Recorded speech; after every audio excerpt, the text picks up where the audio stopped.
మీరు మిషన్తో స్పీడ్గా వర్క్ చేస్తున్నారా? కానీ ఐస్కి జాగ్రత్తగా కేర్ తీసుకుంటున్నారా? మోస్ట్ టైలర్స్ కామన్గా ఫేస్ చేసే ప్రాబ్లం ఈ ఐ డ్రైనెస్.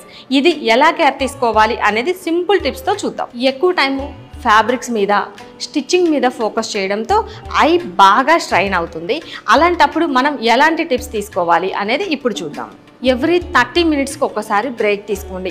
మనం వర్క్ చేసేటప్పుడు ఫోకస్ మొత్తం ఫ్యాబ్రిక్ మీద, స్టిచ్చింగ్ మీదే ఉంటుంది. ఇలా 30 మినిట్స్కి ఒకసారి బ్రేక్ తీసుకొని మనం చేస్తున్న పనిలో నుంచి బయటకు రండి. వర్క్లో నుంచి బయటకు వచ్చి జస్ట్ ఒక 1 మినిట్ బ్రేక్ తీసుకుంటే మనకి ఐస్ డ్రై అవ్వకుండా, స్ట్రైన్ అవ్వకుండా ఉంటాము. స్టిచ్చింగ్ చేసేటప్పుడు ప్రాపర్ లైటింగ్ కంపల్సరీ ఉండాలి.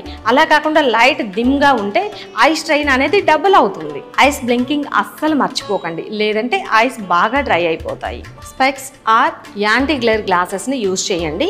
స్క్రీన్ పైన అలానే వైట్ ఫ్యాబ్రిక్స్ పైన మనం వర్క్ చేస్తున్నప్పుడు కంపల్సరీ ఈ స్పెక్స్ని యూజ్ చేయాలి. టైలరింగ్ ఒక కళ, కానీ మీ ఐస్కి కేర్ తీసుకోకపోతే మీ విజన్ ఫేడ్ అయ్యే ఛాన్స్ ఉంటుంది.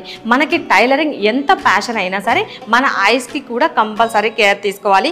అప్పుడే మనం లాంగ్ రన్లో చాలా చక్కగా టైలరింగ్ అయితే చేయగలుగుతాం.